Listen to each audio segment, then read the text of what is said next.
하나님의 말씀은 창세기 17장 1절에서 14절까지입니다. 창세기 17장 1절에서 14절까지입니다.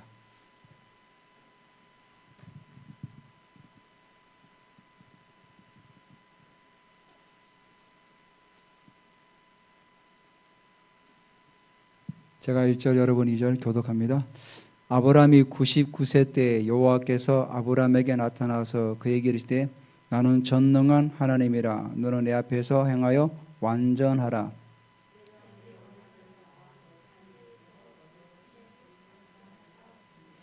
아브라함이 엎드렸더니 하나님이 또 그에게 말씀하여 이르시되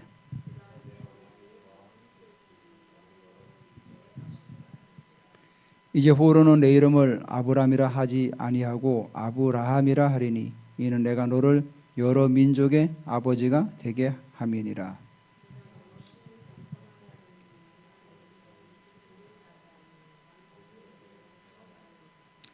내가 내 언약을 나와 내 대대 후손 사이에 세워서 영원한 언약을 삼고 너와 내 후손의 하나님이 되리라.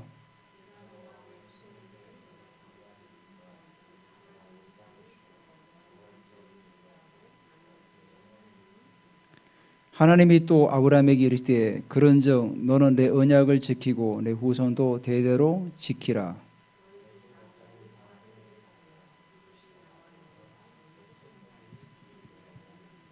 너희는 포피를 베어라. 이것이 나와 너희 사이의 언약의 표징이니라.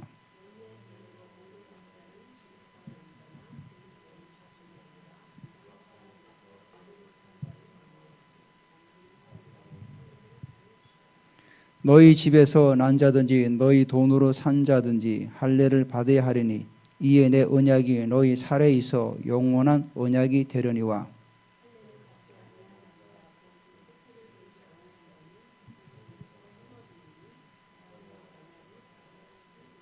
아멘. 지난 주간에 좀 전 세계적으로 좀 지각 변동이 일어났죠. 트럼프 전 대통령이 당선이 되었습니다. 여론에서는 계속해서 트럼프 전 대통령이 계속 밀린다는 그런 박빙이다 그러는데 사실 판세를 딱 열어보니까 완전히 굉장히 압도적으로 트럼프가 대통령이 당선되어 버렸어요. 그래서 언론이 예측을 잘 못했던 것 같아요. 저는 이걸 보면서 예전에 4년 전에 그때 목사님들이나 이런 분들이 트럼프가 대통령이 당선된다고 계속 예언을 했어요. 근데 그때 대통령이 당선되지 않았잖아요. 그래서 사람들이 실망을 많이 했죠. 어떻게 저렇게 예언을 했는데 다 틀릴 수가 있을까? 근데 오늘 우리가 이 말씀을 보면은 좀 이해가 될 것 같아요. 또 이번에 테슬라 주가가 막 엄청나게 올라버렸죠. 테슬라가 트럼프한테 베팅을 했죠. 근데 테슬라의 알론 머스크가 트럼프를 지지하는 이유가 있었어요. 물론 전기 자동차도 약간 그런 문제도 있지만은 근본적인 게 뭐냐면은 자기 자녀가 딸이 둘인데 남자가 둘인데 하나가 바꿨어요, 성별을. 근데 아이가 굉장히 혼란스러운 시기에 민주당은 부모의 허락 없이도 자기의 그 성을 바꿀 수 있다는 그런 법을 통과시키려고 막 했던 거죠. 지금 미국 같은 경우는 주마다 다르잖아요. 주마다 다른 법은 자기가 부모의 결정이 없어도 성을 바꿀 수 있는 그런 어떤 법들이 세워진 데도 있어요.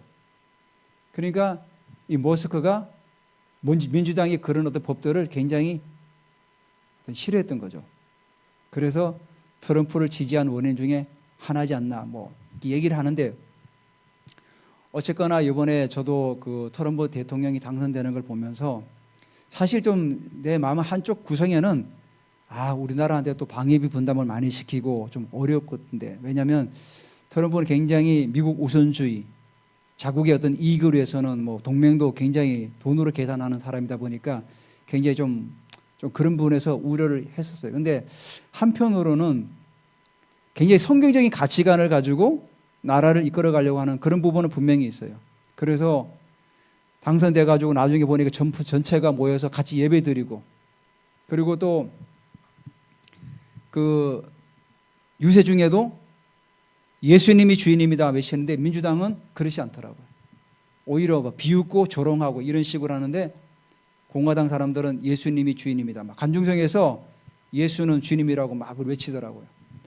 아, 결국은 하나님께서 이 일을 시작하셨구나. 그러면서 정말 미국이 동성애라든지 뭐 낙태법, 이번에도 해리스는 낙태를 주장하지 않았습니까? 여성의 어떤 그 자기 자아 결정권을 주겠다 막 이렇게 했는데 하나님께서 원하지 않는 거죠, 결국은. 그래서 하나님께서 성경적인 어떤 사람을 세운 게 참 감사합니다. 또 우리가 또 여러 가지로 우리나라의 어떤 그런 이익을 위해서는 또 기도의 부분도 있고,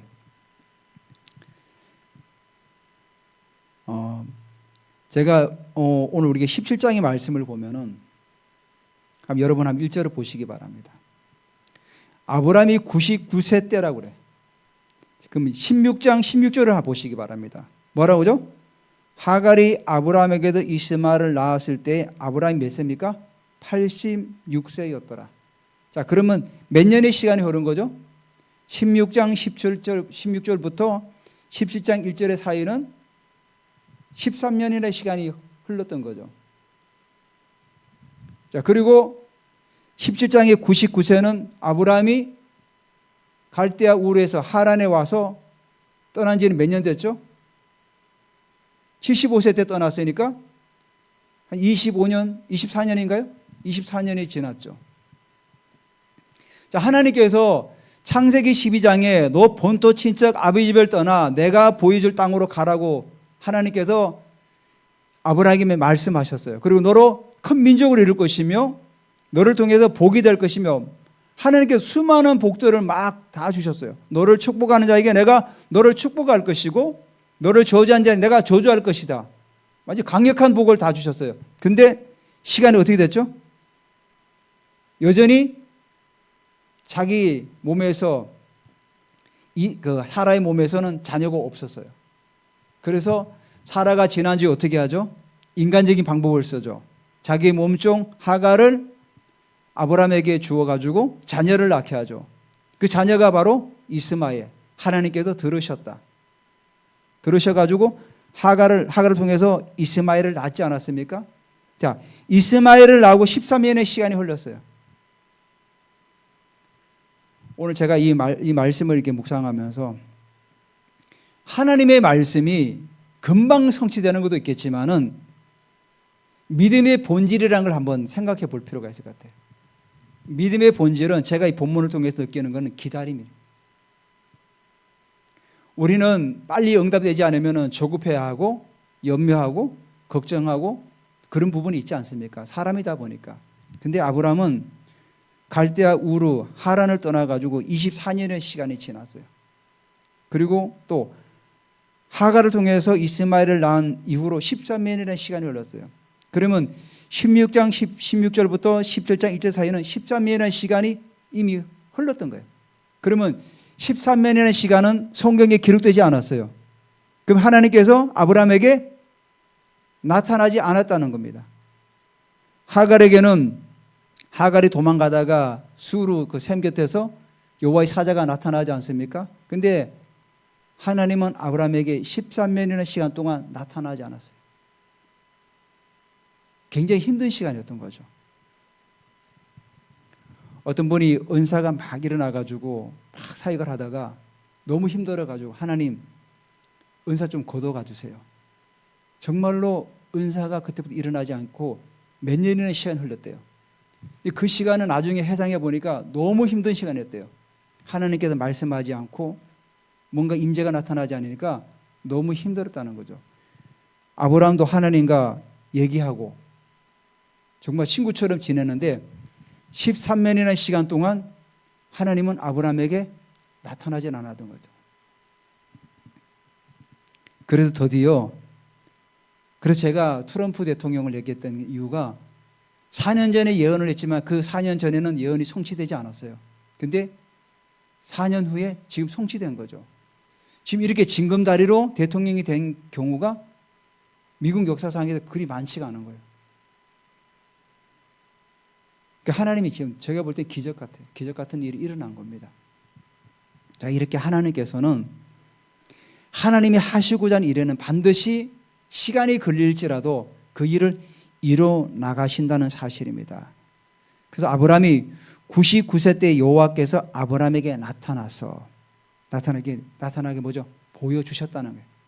보여주셨다는 거예요. 그에게 이를 때 나는 전능한 하나님이라. 성경에 처음으로 이 단어가 나와요. 엘사다이라 그러죠. 우리 찬양할 때 엘사다이. 엘이 하나님이고 사다이가 전능한, 뭐 충족하다 이런 뜻을 갖고 있어요. 그러니까 나는 전능한 엘사다이의 하나님이라는 거죠. 그러니까 나는 너에게 모든 걸 줄 수 있는, 충족을 채울 수 있는 그런 하나님이라고 나타나신 거예요. 그러니까 13년 동안 시간 속에서 아무것도 말씀하지 않았는데 어느 날 99세가 되니까 나타나신 거예요. 자, 제가 지난번에 아브라함이 86세라는 그 얘기를 했죠. 86세라는 의미가 없어요. 자, 99세는 뭐죠? 99세도 거의 의미가 없어요. 이스라엘 유대인들은 십자, 그러니까 10하고 뭐 3이라든지 7, 12 이런 숫자가 굉장히 좋아하고 완전수라고 생각해요. 그러니까 99라는 건 뭔가 좀 모자라는 거죠. 10에도 모자라고. 그 하나님께 뭔가 채우시려는 거죠. 충족시키려고 99세 때 나타난 거죠. 다시 말해서 우리가 살아가면서 뭔가 부족하고 채워야 될 부분이 있을 때는 하나님께서 뭔가 채우시려나 보다. 우리가 그런 기대를 가지면 좋을 것 같아요. 그래서 너는 내 앞에서 행하여 완전하라. 완전하다 의미가 타민. 그게 뭐냐면 이스라엘 백성들이 그 제물을 드릴 때 온전한 거, 완전한 거 드리지 않습니까? 흠 없고 점 없는 것들. 그래서 나중에 그 신약 시대에 와서는 어떤 그게 빌미가 돼가지고 사람들을 굉장히 옥죄는 하나의 수단이 되었던 거죠. 하나님은 정말 흠 없고 점 없는 것을 하나님께 드리기를 원하시는데 이게 변질돼 가지고 시골에 자기가 양을 데리고 오죠. 소를 데리고 와요. 정말 자기 집에서 잘 키운 거를. 근데 가지고 오면은 제사장들이 불합격 내리는 거야. 이거는 흠이 있어 안 돼. 왜? 데리고 오다 보면은 흙이 튈 수도 있고 똥을 누면 또 똥이 묻을 수 있지 않습니까? 그럼 뭐 털어도 자기들 눈에는 온전치 않다는 거죠. 이래가지고 자기들이 거기서 키운 소나 양을 몇 배를 받고 파는 겁니다. 그러니까 폭리를 취했던 거죠. 그래서 예수님께서 상을 다 뒤집어 엎으신 거예요. 너희들이 왜 하나님의 집을 장사하는 사람 집으로 만드냐 그랬던 거죠. 바로 그런 의미예요. 완전하다는 의미가 흠이 없고 점이 없는 거예요. 왜 이렇게 하나님께서 말씀하셨을까요? 아브라함이 실수했죠. 하가를 통해서 분명히 약속을 주셨는데도 하가를 통해서 자녀를 얻지 않았습니까? 그러니까 그런 부분에서 너가 이제는 좀 온전하기를 원한다. 나는 너에게 말씀을 주지 않았느냐. 그래서 너는 내 앞에서 온전하게 행해라. 걸어가라. 너 스스로 이제는 일어서서 걸어가라는 그런 의미를 가지고 있어요. 내 앞에서, 내 얼굴 앞에서 스스로 걸어가라. 온전하게 걸어가라. 이런 의미. 우리에게도 마찬가지죠. 우리도 하나님 앞에서 하나님은 우리에게 내 앞에서 스스로 온전히 걸어가기를 원하시는 거죠. 도덕적으로나 윤리적으로 하나님 앞에서. 물론 성경에서 말하는 그 의가 도덕적으로 윤리적으로 완벽해서 의롭다 하진 않아요. 믿음으로 말미암아요. 믿음이 있을 때 의롭다고 칭함받는 거예요. 그 2절에 내가 내 언약을 나와 너 사이에 두어 너를 크게 번성하게 하리라 하시니. 제가 17장을 보니까 하나님께서 내가를 굉장히 많이 반복해요. 2절에도 내가 그러죠? 여러분 6절에도 내가, 7절에도 내가, 8절에도 내가. 히브리어를 저도 공부했지만은 히브리 언어는 주어를 안 써도 동사의 복수인지 단수인지 또 남자가 말하는지 여자가 말하는지 그 동사 하나만 봐도 알 수가 있어요. 그래서 동사 앞에 붙이기도 하고 뒤에 붙이기도 하고 그 접두어 전멸하 그죠? 거기에 하나 붙이면 이게 지금 누가 얘기하고 있는가를 정확히 알 수 있어요. 근데 굳이 하나님께서 주어 이게 내가가 히브리어 아니에요. 꼭 이걸 쓸 필요가 없다는 거죠. 근데 썼어요. 이 말은 뭐죠? 반드시 이루겠다는 그 강한 의지를 말하는 하나님의 의지. 그러니까 주어를 썼다는 것은 내가 이 일을 내가 반드시 이루겠다. 17장에 내가라는 그 말이 제일 많이 나와요. 여기서 제일 많이 등장하는 단어가 내가. 그래서 2절에 내가 내 언약을 이렇게 말씀하셔도 충분히 이해가 되는데 내가 내 언약을 나와 너 사이에 지금 두어서 너를 크게 번성하게 하라. 이렇게 크게 번성하다는 의미가 양적인 걸 말하는 거예요. 양적인 걸. 그러니까 하나님께서는 아브라함에게 99세 때 나타나가지고 내가 예전에 12장에 너로 큰 민족으로 이룰 것이다. 13장에 뭐죠? 하늘이 별처럼 많아질 거다. 롯과 헤어지지 않았습니까? 그때 하늘을 바라봐라. 별들을 바라봐라. 내가 별들처럼 너의 자손을 이렇게 할 것이다. 그리고 15장에 가서 또 말씀하죠. 너로 큰 민족을 이루겠다. 그리고 아브라함이 하나님을 믿음에 의로 여기셨다. 처음으로 아브라함이 주님을 뭐라고 하죠? 하나님을 나의 주님 아도나이라고 부르지 않습니까? 이렇게 계속해서 믿음이 증가하고 오고 있죠. 점정적으로. 근데 이 17장에 와서 다시 얘기하는 거죠. 내가 너에게 약속했던 그 언약을 내가 반드시 성취해 나갈 것이다. 우리 교회를 향한 하나님의 계획들이 분명히 있지 않습니까? 때로는 왜 우리가 이리 더디 갈까? 저도 그런 부분을 기도하면서 하나님 우리의 시간표가 언제입니까? 하지만 우리가 이 약속을 붙들고 나갈 때 하나님은 반드시 이루어 주시겠다는. 그래서 3절에 어떻게 하죠? 아브라함이 엎드렸더니 이 말은 뭡니까? 엎드렸다는 그 말씀에 내가 순종하겠다는. 이게 사실 저희 기독교는 그렇게 하지만 사제들이 그 서품 받는다 그러잖아요. 그때 어떻게 합니까? 바닥에 쫙 엎드려요. 사실 성경적이에요. 여기 나오잖아요. 아브라함이 엎드렸더니 하나님이 또 그에게 말씀하여 이르시되. 그러니까 하나님 앞에 엎드릴 때, 순종할 때, 엎드렸다는 그 의미가 예배한다는 의미도 있어요. 우리가 경배가 뭡니까? 절하는 거 아닙니까? 예배가 절하는 거 아닙니까? 그러니까 아브라함이 하나님 앞에 납작하게 엎드리는 거죠. 그리고 주님 내게 말씀해 주십시오. 예배합니다. 그러니까 3절에 하나님이 또 그에게 말씀하여 이르시되 말씀하셨다는 거예요. 그래서 보라 내 언약이 너와 함께 있으니 너는 여러 민족의 아버지가 될지라. 드디어 처음으로 큰 민족을 이루겠다 하시면서 4절에 와서 구체적으로 너는 여러 민족의 아버지가 될 것이다. 여러 민족의. 아브라함의 후손들이 어디입니까? 이스마엘. 지금의 그 중동 지역 이스마엘. 그두라, 에돔, 그리고 이스라엘. 중동 지역의 대부분은 누굽니까? 아브라함의 후손들이다. 그래서 드디어 이름을 바꿉니다. 5절에 이제 후로는, 이게 이제 후로라는 의미가 어느 성경에 보면은 계속이라는 의미를 가지고 있어요. 그리고 다시라는 의미도 가지고 있고. 그럼 뭐죠? 다시는 너 이름을 아브라함이라 부르지 않을 것이다. 이렇게도 우리가 이해할 수도 있고, 또 이제 계속해서 내 이름을 아브라함이라고 부르지 않을 것이다. 아브라함이라고 부르지 않을 것이다. 두 가지 의미를 다 가지고 있어요. 그러니까 이제 후로는, 이제 다시는 이제 계속해서 너를 아브라함이 부르지 않을 것이다. 뭐죠? 나는 계속해서 너를 아브라함으로 부르고 있었다는 거예요. 여러분, 아브라함과 아브라함의 차이가 뭡니까?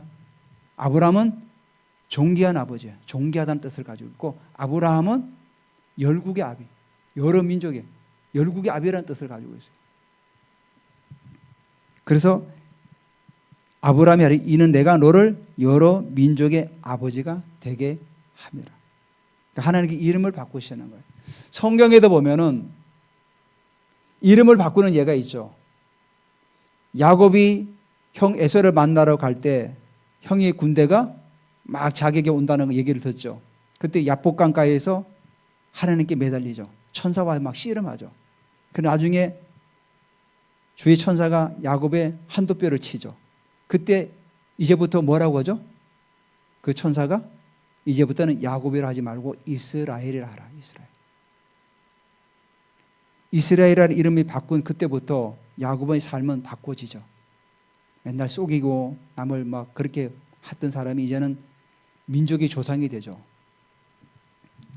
마찬가지로 하나님께서 시몬을 부르지 않습니까? 시몬이 불러서 어떻게 합니까? 주님께서 베드로라 칭하죠. 베드로라고. 마찬가지로 사실 시몬이라는 그 의미가 듣다, 대답하다 그런 의미를 가지고 있대요. 그래서 예전에 어떤 분들이 뭐 갈대라고 하는데 갈대는 아닙니다. 듣다는 의미를 가지고 있어요. 그래서 시몬에게 베드로라는 이름을 주셨던 거죠. 그 사울에게도 바울로 바꾸죠. 물론 사울이 히브리 발음이에요. 그리고 바울은 헬라식 발음이에요. 그러니까 이름이 뭐 의미가 완전히 바뀐 것이 아니라 이름을 바꿈으로 인해 그 사람이 완전히 변해가는 걸 볼 수가 있는 거죠. 야곱이 이스라엘로, 시몬이 베드로로 바뀌면서 제자로서 세워져 나가고, 사울이 한때는 뭡니까? 예수님을 핍박하던 자가 주의 복음을 증거하는 자로 변화된 삶을 살아갔던 거죠.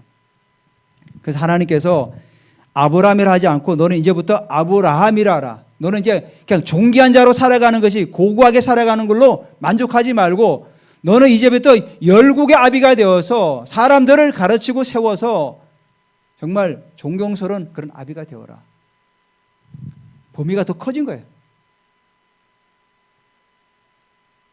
바울이 이런 얘기를 했죠. 선생은 많지만 아비가 적다. 아비는 뭐죠? 교사는 단지 사람들을 가르치는 데만 그치는 거잖아요. 그렇지만 아비는 가르치기도 하고 훈계도 하고 때로는 덮어주기도 하고 가려주기도 하고 그게 아비죠. 자녀의 허물을 덮어주고 또 도와주고. 교사는 단순히 가르치는 데만 집중하지만 물론 그렇지 않은 교사분들도 많지만은 의미가 한정되어 있지만은 영적 아비는 더 큰 의미를 가지고 있다는 겁니다. 그래서 아브라함에게 이제는 그냥 존귀한 자로 그냥 집안에서만 그렇게 살아가는 자가 아니라 이제는 너는 열국의 아비다. 열국을 품는 자로도 이제 살아가라. 우리 신앙에도 마찬가지예요. 우리도 이제는 더 많은 사람을 품을 수 있는 그런 그릇으로 세워나가야 돼.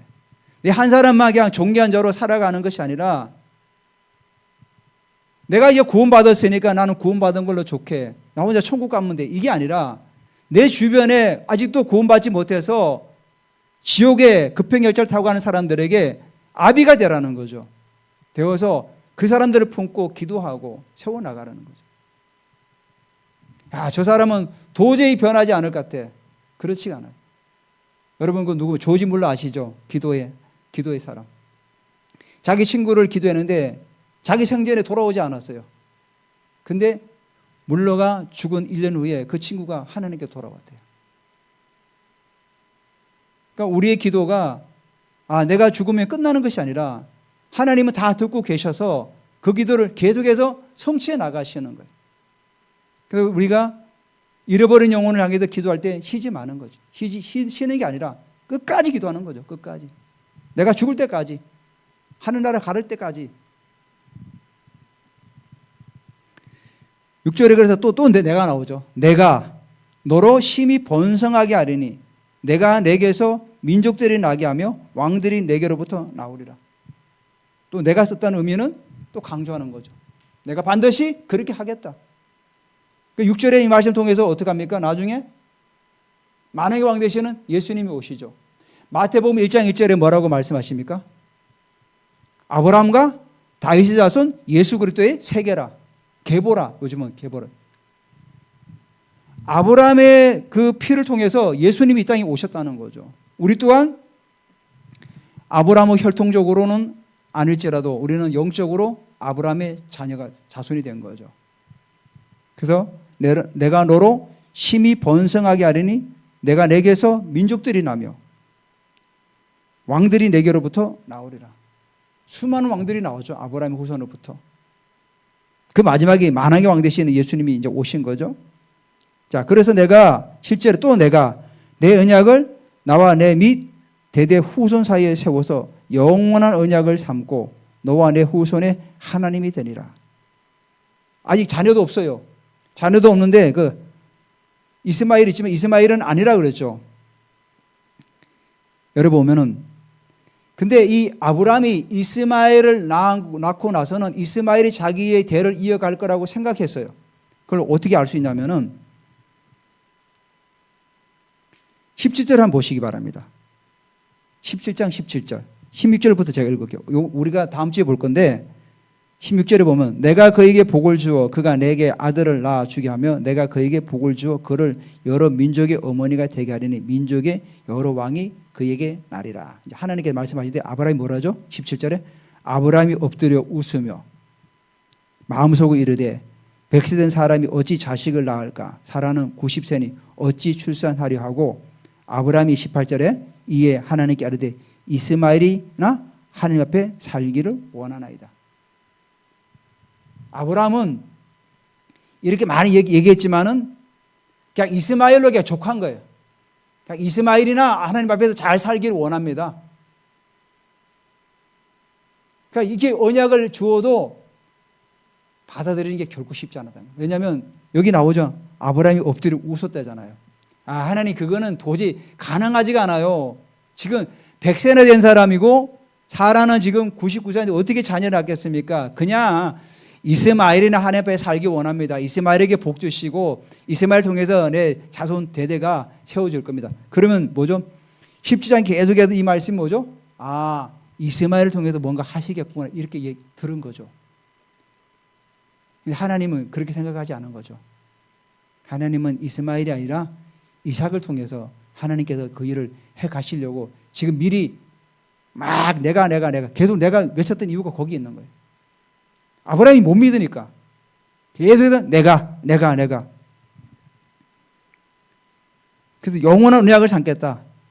그래서 8절에 내가 너와 내 후손이 내게 거류하는 이 땅고 가나안 온 땅을 주어 영원한 겹이 되게 하고 나는 그들의 하나님이 되리라. 언약을 이제 맺은 거죠. 가나안 온 땅을. 사실 이때 아브라함은 가나안 온 땅을 얻었습니까? 못 얻었어요. 아직까지. 이 말씀은 결국은 아브라함이 줬지만 지금 듣고 있는 사람들은 누굽니까? 이 성경을 기록할 당시에 듣고 있는 사람은 누구예요? 출애굽에서 가나안 땅을 진군해 나가는 이스라엘 백성들이에요. 자, 봐라. 하나님께서 아브라함에게 약속하셨던 말씀이야. 너희들 잘 들어봐. 가나안 땅은 하나님께서 아브라함에게 약속한 땅이야. 뭐라 그랬어? 내 후손에게 대대로 준다고 그랬어. 그러니까 잘 기억해. 지금 이스라엘 백성들에게 야, 이거지.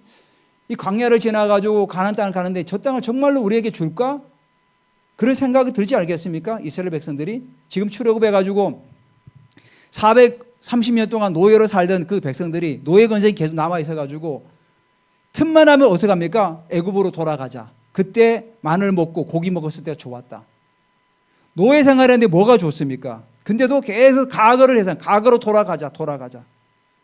왜? 강에 살아보니까 물도 없고 별로 없고 날씨는 뜨겁고 덥고 척박한 땅이었잖아요. 근데 하나님께서 아브라함에게 지금 약속했지만은 지금 이 말씀을 듣고 있는 사람들은 바로 출애굽한 이스라엘 백성들이라는 거죠. 그들에게 뭐라고 합니까? 야, 성경이 분명히 우리에게 말씀하셔서 너희들 가나안 땅 하나님 반드시 준다고 그랬어. 왜? 아브라함에게 약속한 땅이거든. 그러니까 우리가 그 땅을 반드시 들어가야 된다. 지금 이스라엘 백성들에게 지금 그렇게 말씀하고 있는 거죠. 원독자에게. 우리에게도 마찬가지죠. 정말 저기를 갈 수 있을까? 정말 우리에게 주신 비전이 이루어질까? 하나님께서는 그 약속을 붙들고 가는 자에게 반드시 이루어 주시겠다는 약속입니다. 그래서 9절에 하나님이 또 아브라함에게 이를 때 그런즉 너는 내 언약을 지키고 내 후손도 대대로 지키라. 자, 9절에 언약을 지키라고 반드시 말씀하시면서 하나님께서 할례를 주셔요. 할례. 10절 나오죠? 너희 중 남자는 다 할례를 받으라. 이것이 나와 너희와 너희 후손 사이 지킬 내 언약이라.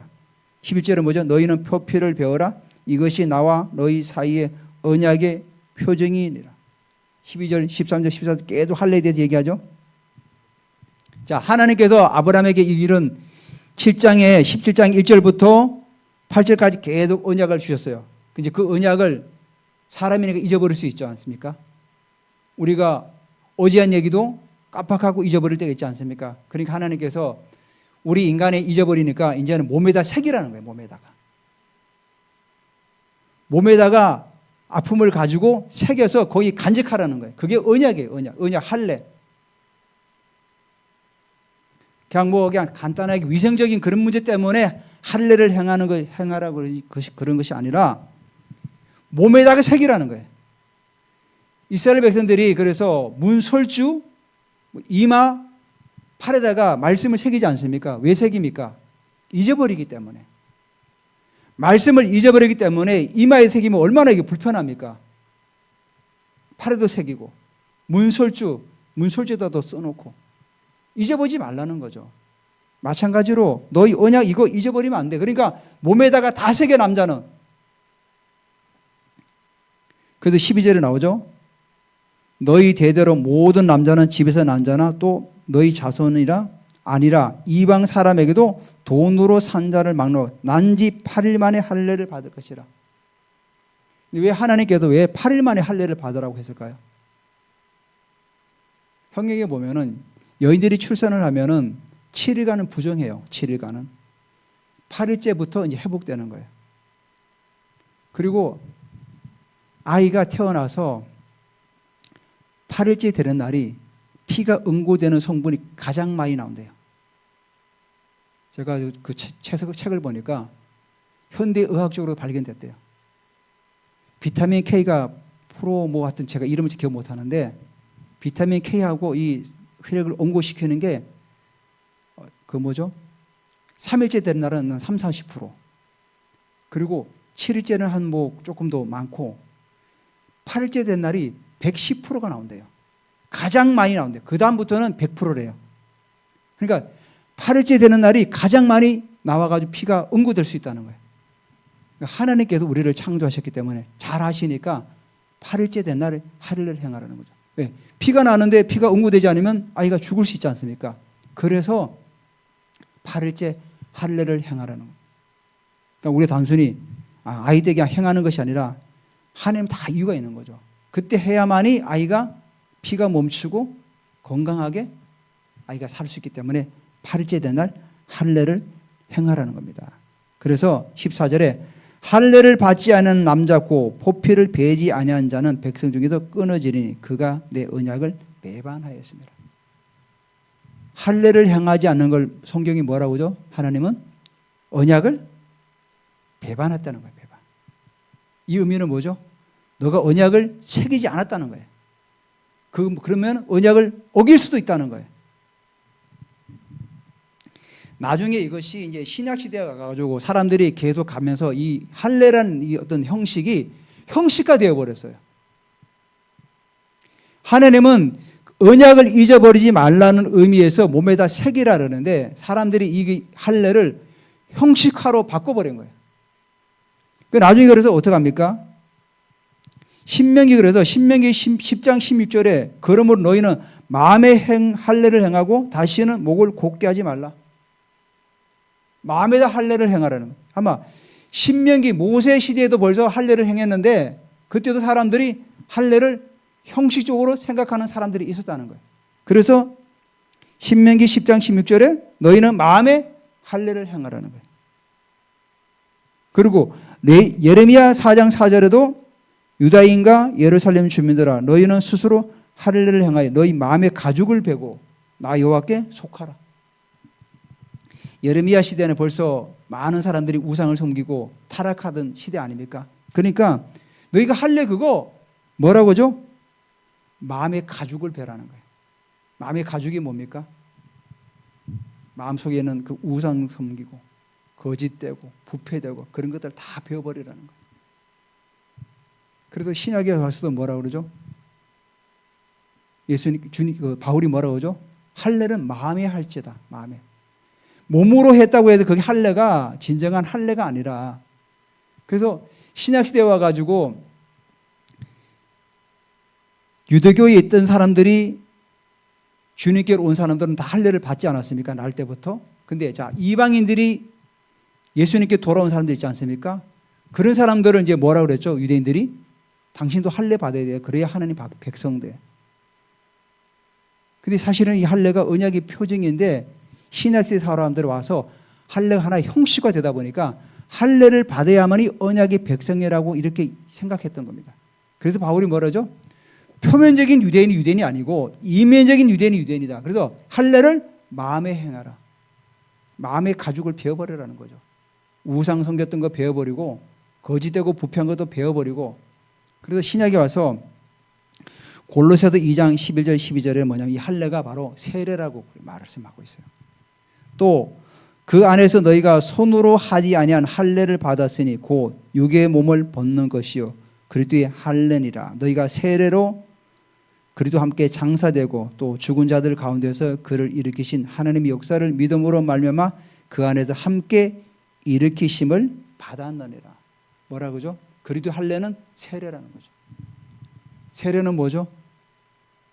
바울이 얘기했죠. 강야 때 홍해를 지난 걸 세례라고 얘기해요. 왜 그런 의미로 말씀하셨죠? 홍해를 지난 다음에 그 홍해를 다시 건널 수 있습니까? 없습니까? 없어요. 단절이, 과거와의 단절이야. 더 이상 애굽으로 돌아갈 수가 없어요. 왜? 홍해가 가로막혔기 때문에. 그래서 세례를 과거와의 단절이에요. 이제는 내가 제 몸에서 다 죽고 이제는 새로운 피조물로 거듭난 거예요. 바로 그게 지금의 우리가 할례를 의미는 세례로 우리가 이해하면 됩니다.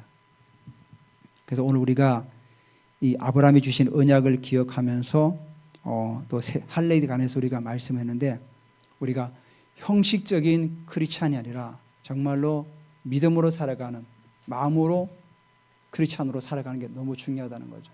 우리가 입술로만 예수님 부르는 자가 아니라 정말 마음으로 따라가는 자. 그리고 아브라함에게 이름을 바꿔주신 의미가 이제부터 너는 그냥 혼자 존귀한 자로 살아가는 것이 아니라 너는 이제 열국의 아비가 되어라.